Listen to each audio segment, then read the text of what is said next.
talk about healing the abandonment wound and how the abandonment wound is connected to our nervous system. So, healing the abandonment wound, I made a video about this, I think a year ago already, and I had so many more insights within the last 12 months.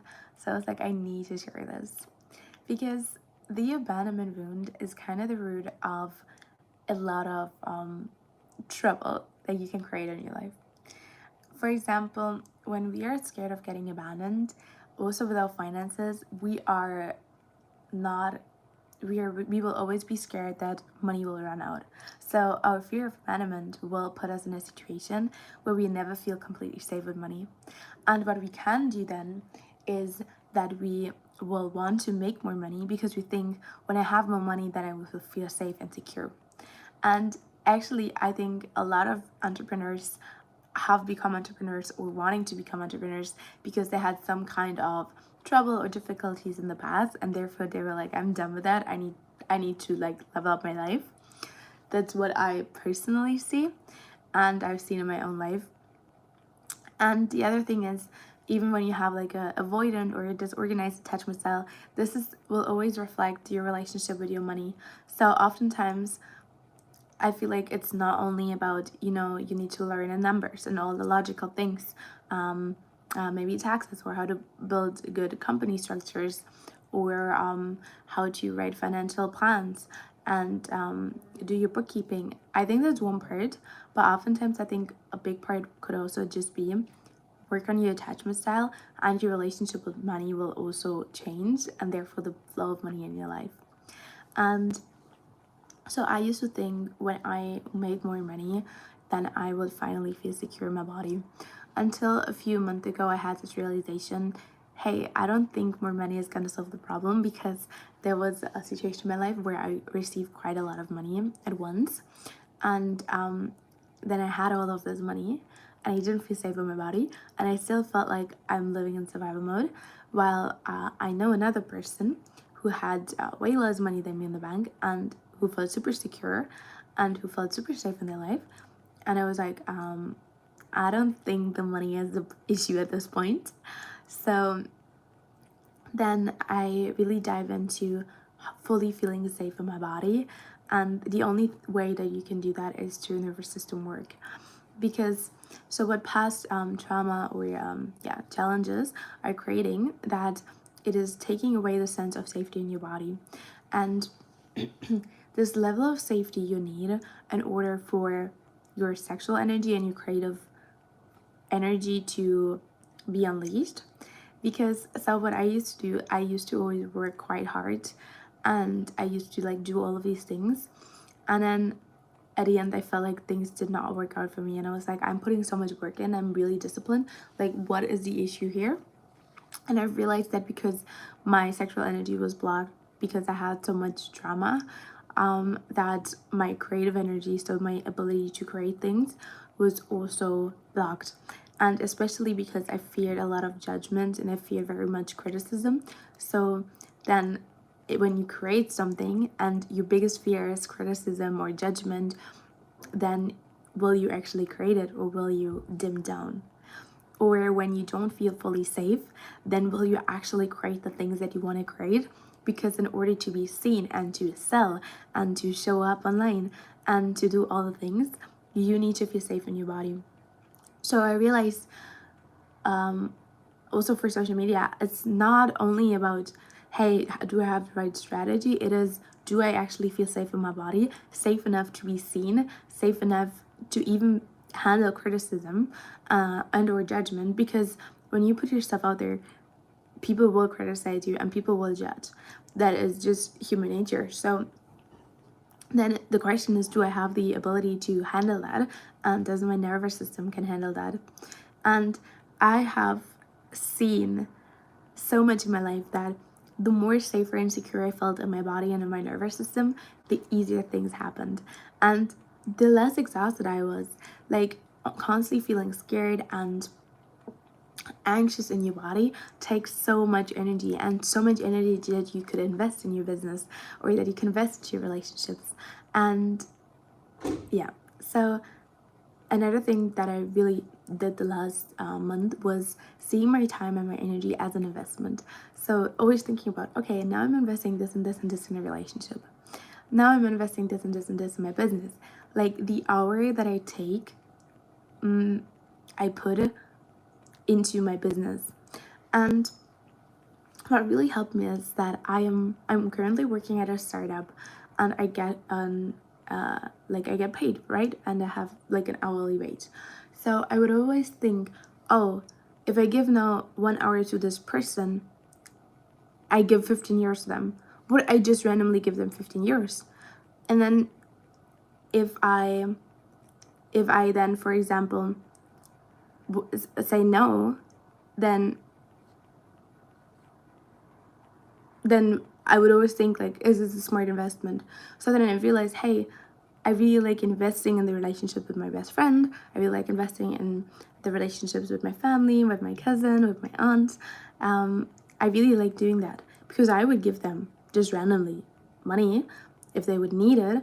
I would invest something in the relationship. And then sometimes I realize, okay, maybe that's not such a smart investment of my time and my energy and my resources to invest into that relationship. And especially with men, like one thing I realized is it is not only a saying that some men like rob your time and energy and you should protect yourself. It is generally like that. Like I feel like when you start providing for yourself and you start taking care of all the things that you need for life, such as shelter, food, maybe tuition fees, clothing, cosmetics, hygiene, water, electricity, like all the things, phone bills, then you realize, hey, actually some men are liabilities in my life and some people are liabilities in my life because I'm literally better off. And I'm not saying like, it's not in a like, I'm hurt and I'm like, I'm better off without you, but actually you want that person. Is literally you are better off, and maybe you are just not a match, and maybe like spending time together is not valuable for you, and maybe not valuable for your other person. Maybe it is valuable for the other person, but then that's not your responsibility. So yeah, I've really realized like since I'm now a lot in the business world and I've met a lot of men, I realized there are men who like literally drain my energy, where I feel bad about myself afterwards. Like my body just feels bad. Like I feel drained. I feel like they took a lot of energy of me. I feel like I wasted my time and I could have just taken that energy and put into upgrading my beauty, or upgrading my clothes, or upgrading my knowledge, or upgrading my business, or upgrading my skill sets. And you always think twice, like, do I actually want to invest my time and energy into that person, into that project? Because people are saying, I don't like when people are saying, oh, this is for free. Nothing is for free. You always invest your time and energy, and your time and energy is so potent and so valuable. So if you say, so for example, some people go to an event and say, oh yeah, there's free food. For example, we had a university event and there was like free food, and I was like, and that was kind of like the lock, like, let's go there because there's free food. I'm like, me going 3-4 hours to an event and talking with all the peoples, that is not free food. That is me taking 4 time of my hours, which I could just pour into something else and then buy myself food and cook myself food by myself. Like that kind of mindset, like value your time and your energy more than you value your money, because your time and energy is creating the wealth, is creating the finances, is creating the money. So yeah, and then I have come across about men who just being with them, I feel like I can never outgive them because they're genuinely just providing so much value and providing so much, and they want to do it. And I realized that the more high value man is, the better he treats you. It's like the ones where you feel like I'm doing charity to you, that I spend time with you, are the ones that treat you the worst, are the ones that think the least good about women, are the ones that have the least to give and the highest what is it called, entitlements.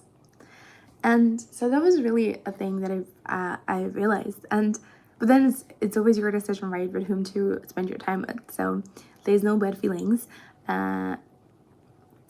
against them. And I also see that oftentimes they're just struggling with their own things, and they're really trying to do their best from the knowledge and awareness that I have right now. But then if that's not aligned with me, then you can just skip and go to other people, or you be by yourself. Another thing that really helped me heal the abandonment wound was to focus on me and focus on my needs instead of trying to get my needs met through other people. So when you grow up, what we always do is we try to get our needs met through our parents because they're the ones being responsible to take care of us. We don't know how to take care of us, and so that's what we do. So if we have an abandonment wound, what happened is that a lot of times they didn't meet our needs. They were not enough in sync with us and had not enough resources to give us what we need. And first of all, it is 99% of the time the parents just don't know better and they're literally trying everything. And honestly, since being an adult, I'm like, okay, yeah, I understand that being a parent is not the easiest job, and then everybody has their own history and everything. So yeah, at this point we can just only like forgive and say thank you, parents, like you did really your job, like we're thankful, and then just do the rest and work on the things that maybe have not worked that well. So so where were I? Yeah, so meeting your needs yourself. So I realized that I had this pattern that I always wanted to, like, I felt so abandoned that I always tried to seek other people, or even seek like other parental figures to take care of me, because I really needed to be taken care of, especially emotionally, and I didn't get that. So I always tried to seek that with other people. And then that's normal, right? Because as a child, you cannot do it yourself, so you're gonna seek other people. But then at a point when you grow up, you're like, I can decide that this is not the pattern that I would like to continue, and I will now start meeting those needs as well. So whenever I felt abandoned, and my whole body felt just so, like, my whole body felt abandoned, and then there was this huge fear as well. And the connection between that is when we feel abandoned, it is actually threatening our survival, because we need people to survive, especially as children. So if we feel like our needs are not getting met and our attachment is not secure enough, then this is putting us in a state of survival mode, because we don't know if we're actually safe and we're actually secure. So that is the connection between your attachment style and your survival mode and the nervous system state. So what I did is, every time I felt this fear, and it was like a lot, I was sitting with that, and then I was sitting with the feeling, and I was sitting with what was coming up, and then I was just sitting there, and I realized I'm okay, and all of these feelings have to rise, and I felt abandoned. And honestly, a lot of the times the feelings were so overwhelming that two things. I acknowledge that I have coping strategies that are not the best, but they really help me to get through it. And I will not try to stop myself from doing it, but I will continuously work on this. And I know that when I have healed this, the coping strategy will go. I think the two main things would be distracting myself with my phone, and the other thing is snacking more than I need and snacking to not myself. So these are the two things. So I decided I'm gonna sit with that feeling, and and in the beginning, maybe I take a timer. I say I'm gonna sit with this for 10 minutes, and I can distract myself afterwards. I can do the most unhealthy thing ever, but I would just sit with that. And then I stretched it and stretched it and stretched it, and over time I used to sit with it longer. And then over time I realized, oh, I don't need snacks because I'm actually okay. I'm good. I don't need to distract myself on my phone because actually I'm okay. And so I stretched my ability to sit with the uncomfortable feeling, which then allowed me to realize, I can sit with my uncomfortable feelings, and I know how to process my feelings, and I am okay, no matter if there are other people who can help me or not. Because a huge feeling of the abandonment was like nobody was there for me. But then what I did is I used to be there for myself, and I used to pray, and I always used to like just be like, God, this is what I'm feeling, like, thank you that you're here. And honestly, my relationship to God also really helped me heal my abandonment wound, because I always feel like he's there and he has been there. And always when I feel like God is talking to me, I feel like, oh, he's the only one who really knows. And I'm like, okay, you know what? I don't even have to tell others and prove to them and tell them the whole story. I can just be like, God, you know what's happening. You know what's going on. Thank you for being here. And thank you for guiding me and giving me good tips. Because God tips are the only real ones. Because he's the only one who knows the future, the present, and the past. Yeah, so then I used to sit with that. And so I had a disorganized attachment style, which means you basically crave closeness, but you're scared of it, because closeness, while you were close, you got hurt like a lot of times. So your brain says, okay, closeness is not safe, but still you really desire it because it's kind of human need.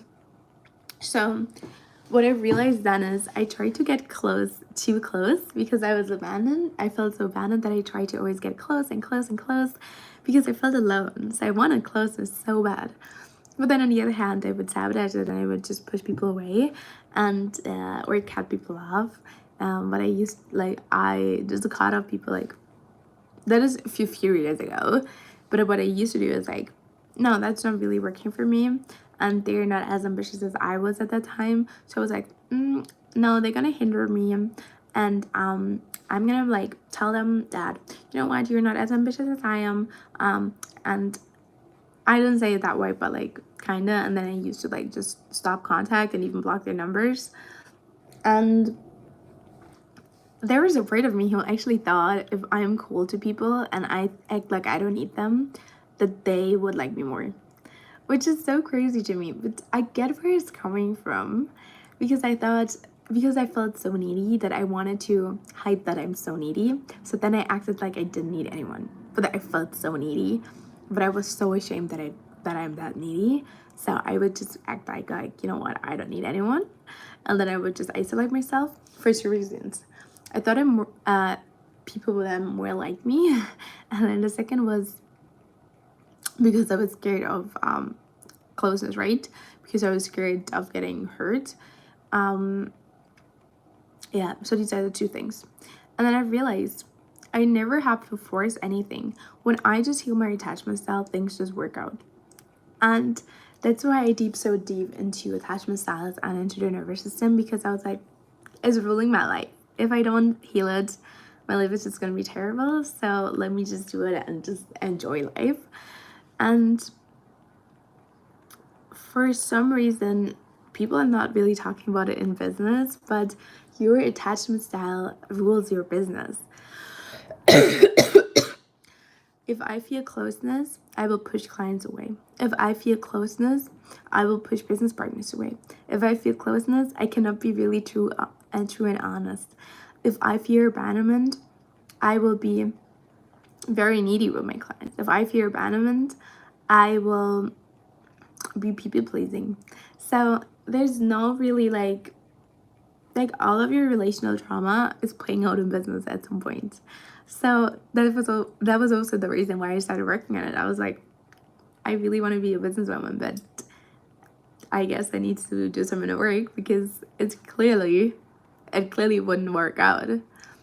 So yeah, so that was one thing. And then I really understood how safety is a huge block in my life. Like, I realized that, hey, if I feel totally safe in my body and I feel totally secure, then everything in my life would change. Because when I feel safe and secure in my body, I don't need people. I want to be with people. And that allows me to be more picky and have higher standards with the people I let into my life. Before, I always felt like I need people, because my life situation was always so difficult that I actually needed people, right? Like, I was in a difficult life situation growing up, and I needed people. And honestly, people were not there the way I needed people to be there. So then I always had this feeling of being like really needing people. And then I always like, people were always saying things like, yeah, like if you're needy, that's so unattractive. And that's why I felt so ashamed of being needy. And I felt like I had to hide it. But then I still was needy and I didn't know like how to turn it off. So then I acted like I'm not needy, but like I was still needy because. And then I read the book Attached from Dr. Emile Levine, which is going into the different attachment styles. But they don't have the disorganized though. They just have secure, anxious, and avoidant. And he was saying that one quote, and it was, "You're only as needy as your needs not getting met." I was like, I felt so validated. I was like, you know what? Like, there's nothing wrong with me. I don't have to be ashamed of that I'm needy. Like, I just need to, like, my needs were just not getting met. So that's why there's this huge hole of neediness. And then a few months later, I realized, hey, you know what? I don't think other people can solve that at this point. Like, the hole was so huge. Like, there were years and years and years and years of needs not being met. The level of neediness cannot be filled by other people anymore. Because nobody what other people give you, when you have this level of abandonment wound, you will always want more. And that always feels like not enough. I remember one time I sat next to a person and she was there, like the person was there, and I still felt abandoned. And I was like, damn. Wow, that's very interesting.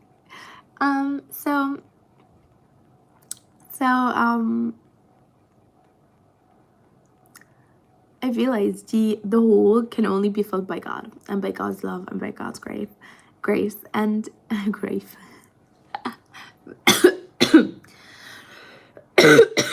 By God's grace. And that's why I really like, I feel like my healing journey was really propelled by my relationship with God, because I just felt so loved for the first time in my life, knowing that God really, really, really loves me and that I'm so precious to him and that I'm just this beautiful daughter of him that he loves so much and that it's just so important. I think that really, really, really healed it. It also healed that I was then cried in church quite a lot, and then there were people who were very loving and very caring, and then that also really helped because I was so scared of closeness. I was so scared of other humans. I didn't realize it. Like, if you would see me, you would never think that. People used to say I was quite arrogant, which I get why they said it, but it was more me trying to protect myself. And I still had like this level of confidence. Like, I was not secure in myself and I had quite low self-worth, and kind of to like show that I am actually good, I tried to like build myself up by just having false confidence or false projection of it. But I still had a level of confidence. I don't know how to say it. Like, I would say since a child I was quite confident, but then the self-worth and the self-security was not real. So however, the whole can never be filled by other humans. That's what I realized. Like, I need to like work on this myself. So what I learned is that when you're sitting with the feelings of being so abandoned, you're actually being the one who's being there for you, and you're actually helping yourself to work through it.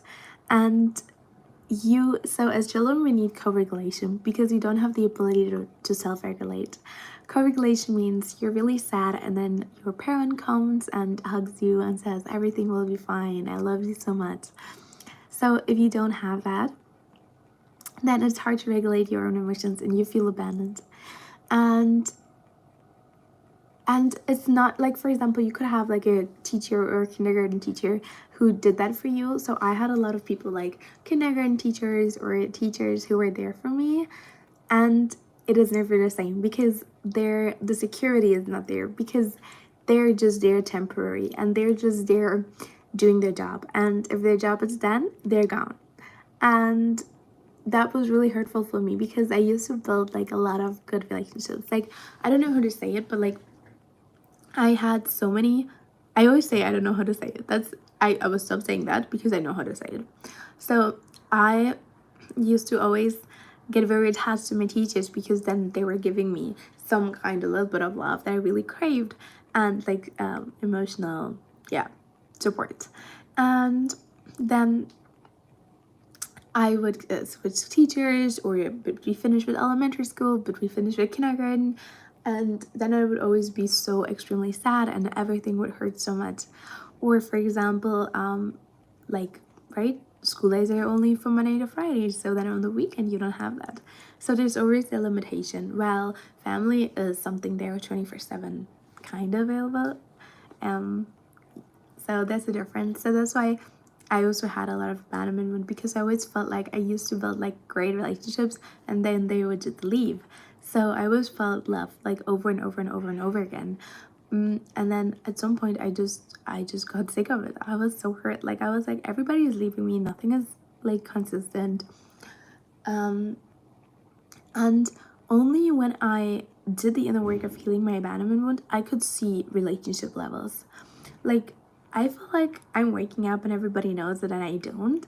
Like I didn't see the difference that, hey, with your family, there will always be there, while your teacher is a limited time frame. Well, your friends might be high school friends or elementary friends, and with some it will go on, with some it will not. I didn't see that. I thought I didn't see the different levels of intimacy, and I couldn't recognize that. And I would always try to skip steps or leave out steps. And yeah, so only healing the abandonment allowed me, oh, okay, you know what, I get it. Like I was not abandoned, it was just high school was over, so people were gone. I was like, okay, I was not abandoned. That person, for example, I used to get very attached to the families of my friends, because I used to spend so much time with them for years and years and years, and we would hang out all the time and even go on vacation together, and they would be very close to their family. And then their friendship might end. And then I felt like I did not only lose a friend, I also felt like I lost family. And so that was really hurtful. And I couldn't see that, oh, they didn't abandon me. They were just that person's family. And I was basically just an outsider, and we were friends. And then the friendship ended. And then I was not in their family anymore. And yeah, that was something, yeah, that really I could only see once I healed the abandonment, because before I just felt abandoned. And it makes sense, right? If you're in the situation, I also didn't have like too much, like I didn't have other family around growing up. So I always craved like, and I'm also an only child. So yeah, so that was about the abandonment. And then with man, oh my god, that is a different topic. Like I'm so glad that I'm so aware of this pattern now, and I really worked on it, because girls, if I could tell you, it is so bad. Like having a secure attachment style is the biggest blessing ever. And so when you earn your secure attachment style, which basically means you had an insecure attachment style due to circumstances growing up, and then you earn a secure attachment style, that's an earned secure attachment style. And I would say I am at the point where I can say I have an earned secure attachment style. And God, life is just so much better. Life is so much better. So much better. It is the biggest achievement, I tell you. I thought I wanted to be an entrepreneur and be wealthy, and growing up that was always my goal. I didn't know that my real achievement in life will be a secure attachment style or insecure attachment style. That is the biggest flex. That is my biggest flex. I'm like, if you knew if you knew the hours of work that is behind that one word of secure attachment style. Yeah. So the pattern with man. So the pattern with man is that if you have an insecure attachment style, you will most of the time also, you don't have the ability to spot the secure attached. So I was so hurt, right? I was so hurt. I was so unavailable myself, but I didn't realize. And I felt like always abandoned. And then I also had this fear of closeness. So I was a mess basically, but I didn't realize. Not really. So my pattern was that I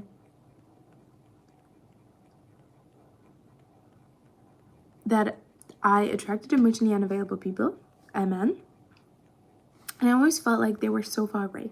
And I was like, why is every man that I like feels always like they're so far away? Why do every man is just unavailable? Like, I was like, I gave up at some point. I was like, what is happening? Like, I genuinely didn't know. Like, I was like, this is just how men are. Like, I think a part of me also used to like start like working and studying, because I was like, I'm so sick of falling in love with anyone, because the pain that would come up when I would start to fall in love with somebody, I thought it's because, yeah, just relationships, I don't know, or with guys is complicated. No, it was not. But because of the guys that it was complicated. It was because like attaching to somebody triggered all attachment wounds there have ever been in my body, in my subconscious, and that was like a lot. So I didn't like when you feel like you're more anxiously attached. So the disorganized has an anxious part and an avoidant. But if you feel like you're more anxious attached and you have this huge abandonment wound, you think, I want closeness and they're not giving it to me. So that's what I thought as well. Like, even when I started learning about attachment styles, the disorganized is very, like, not as popular. And so a lot of information only provides about the anxious, avoidant, insecure. So I thought, okay, I'm anxious, I feel abandoned, I have an anxious attachment style. That's how I was thinking in the beginning before I learned about the disorganized. So I learned about so I thought I'm anxiously attached, and I was like, people are just not giving me the closeness that I want. They always feel far away, and I feel like they're abandoned me. Until I realized I am not available as I think I am. So if you're anxiously attached or you're disorganized attached, you might not be as available as you think you are. It's always like the anxious always thinks like the avoidant is wrong, which, yes, the avoidant has a lot of patterns. That is really, it sucks. Like, let's be honest, an anxious avoidant dynamic is the worst that you can have, and it really sucks. And the anxious is suffering way more than the avoidant. And we have to take responsibility there, because we are not as, what is the word? We have a part to play in that. So if you really have a huge abandonment, one thing that you will do is to block closeness even though you want it, because you're scared of getting abandoned. So for example, I remember I told my friend, she asked me, yeah, should we go to this event, blah, blah, blah. And I told her, that was a few years ago, I told her, no, I don't want to go to that event because I'm scared that I will start liking somebody, and then they live in a different city, and that would just be so hurtful. And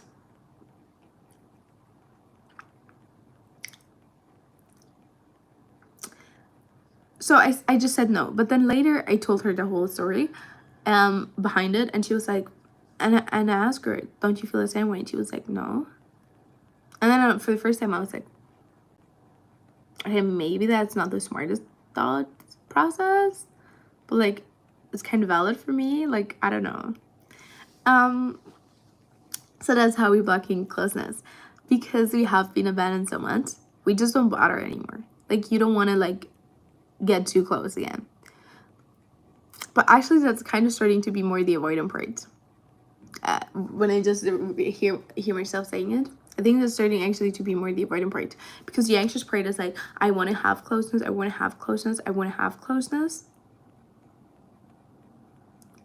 No, actually, okay. So if you have an anxious attachment style, you also have some part of you that is avoidant, like an avoidance. I don't say you are avoidant, but you have an avoidance, because you also avoid true closeness, because you are scared of abandonment. So what you will do is you are scared to even attach to a secure person because you're scared of getting abandoned. So you're kind of like, are you too scared of getting that close and intimate with somebody? And that block of intimacy attracts you to an avoidant person because with them, you don't have to get that intimate. So then it would not hurt as much if they abandon you. So if you're like having an anxious attachment style and you're like, yeah, I really want closeness and just the other person's not available, are you really available? Because oftentimes we're not. We think we're available because we want it consciously, but subconsciously we're not. Our nervous system is not programmed for that. Our nervous system has remembered in the past, closeness meant a lot of hurt, a lot of pain, and abandonment. So until you have resolved that, you won't allow yourself to have true closeness. And now we're coming back to business because I had this pattern where I used to work for a goal, and then once I'm close, I used to back out and I used to sabotage. And I still sometimes do it, and then I'm like, I really have to work through it because I was scared of closeness. I went, I did all the way. Then it happened, and then I backed out because I was scared of closeness. Because all the things in business have to do with people. Your clients are people, your business partners are people, your tax advisors, lawyers, they're all people, they're all humans. So your attachment style will rule the way you show up. And then you might try to consciously change your behavior. I tell you, it's not working. People who think they can change that by consciously changing their behavior, it is hard, and I don't believe that it works, in my opinion. So what works is to rewire your nervous system because those patterns are stored in your nervous system. As I said, the connection between your being in survival mode or your nervous system state to an attachment style is very close. It is very hard. Actually, I would say it's impossible to have a very regulated nervous system and a disorganized, avoidant, or attached or anxious attachment style, because those attachment styles basically say you don't feel safe and secure at the root. That is the root of those attachment styles. So if you feel very safe and secure in your nervous system, you automatically have a secure attachment style. So secure attached people have a regulated nervous system, or their baseline is regulation, because they had a safe and secure place growing up, and then they internalize that, and now they feel safe and secure as well in their nervous system. So what we have to do is release that trauma, release that stored emotion from the nervous system to really feel safe and secure in that nervous system, and then we're able to go and do things from a regulated, safe, secure nervous system state. I really hope that this all makes sense the way I explained it to you guys. This took me years to understand the connections. So if you have any questions, just feel free and ask, because this is life-changing information. Like, if I knew that before, like, I'm happy because I'm young. Like, I'm not finding this out when I'm 40, but if I would have knew this before, I was like, that makes so much sense. That makes so much sense. That just makes so much sense. So I feel like a baseline for a good life is a secure attachment style and a regulated nervous system.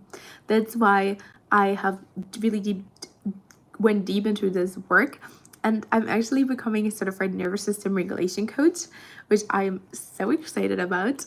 And I will start offering programs around that topic. So the first program I will do is feminine somatics, where I will go all into how basically the basic of the nervous system, how it works, what it is, how it is connected to your attachment style, and then how can you actually release it from your body. As soon as I have more information about that, I will give that to you. But I'm so excited about that.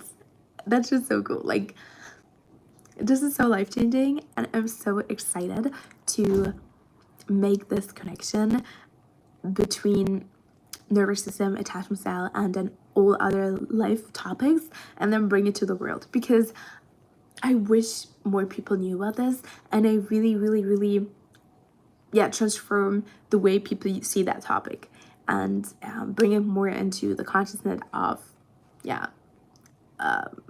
people. And another thing that I would say is your beauty has a lot to do with your nervous system, because a regulated nervous system allows you to be vital, to be healthy, to your body has enough energy to invest into building your immune system, invest into your just into your vitality, because it's not only surviving, it is thriving. And this is how you will look like. And that energy is so magnetic and so radiating. And that is the baseline of feminine energy. So the reason why I am focusing on being specializing myself in the nervous system care is because I like to help women to connect more to their feminine energy. And what I realized is the main thing that helped me to connect more to my feminine energy is working with the nervous system, is really releasing stress and stored emotions from the body and feeling secure and safe in my body and in my nervous system, and building a secure attachment style. And then the connection between that and finances is mind-blowing. It is mind-blowing. For my university class right now, I am even doing a research where I'm interviewing like 15 women around the topic of stress, and I'm doing a lot of research about the connection between the nervous system and the finances. And then of course I have my own personal experiences as well. It is so close connected. I already said it in the beginning of the video, but the way you're attached to other people are also the way it also plays out in your finances, because at the end your finances are just an exchange of value with other human beings. So if you're scared of other human beings, you will be scared for the exchange. And the thing is, when we have a lot of fear built up in our nervous system, then that's the opposite of flow. So then you're like, I'm scared of the person, I'm scared of closeness, okay, give it to me, give it. It's not flow. If you feel safe and secure, like, yeah, thank you, you receive, you give, it's a flow. And then you can receive more because you know it's safe. And you know, a lot of financial fears are actually, I would say, attachment fears. And when your sexual energy is blocked and your creative energy is blocked, it is hard to make more money, because we like people who are magnetic, we like people who seem healthy, we like people who are vital, we like people who are secure and safe and confident. It is attractive, it is magnetic, we want to work with them.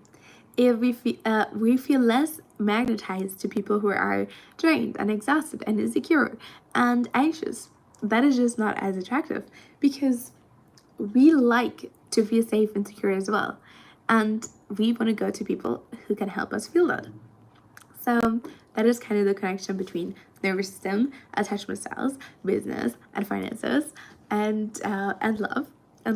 I feel like for me, like a lot of patterns, not a lot of patterns, the patterns I have in love are the patterns that I have in money, because it is all my attachment style. The root is my attachment style. So yes. And then there's the topic of worthiness, right? Like feeling actually worthy, that you're like feeling good enough for love, feeling good enough for finances, feeling good enough for appreciation. It's all connected. And that is all the baseline for femininity. So I created a course that is called Feminine Self-Worth, where it's all about connecting to your feminine energy by raising your self-worth, because the first thing that I needed to do in order to connect to my feminine energy is to raise my self-worth. And you feel like, yeah, maybe I already have a good self-worth. The course is not only if you feel like I don't have any self-worth at all, it is to level up your self-worth. It is to bring your self-worth to the next level, because I believe even right now, like, you can always level up your self-worth, and you've always realized the more worthy you feel, the more you will receive.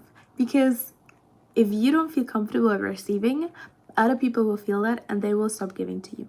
If you feel very comfortable, people will give you more and you will ask for more, but it will be natural. And I'm always a fan of changing the root instead of changing the symptom. And self-worth is a root for a lot of problems and the root of a lot of possibilities. So if you're interested to join that course. It is already recorded. You can just go and watch the lessons. It has a lot of journal prompts and exercises as well. Then the link is in the bio. And if you're interested in working with me one-on-one and do coaching in connecting to your feminine energy and working with the nervous system, then my email address is in the description as well. I always say bio, I meant description. In the description as well. So yeah, I hope, really hope that this video helped you, and I see you in the next video. Bye, my beautiful ladies from all over the world. Bye bye.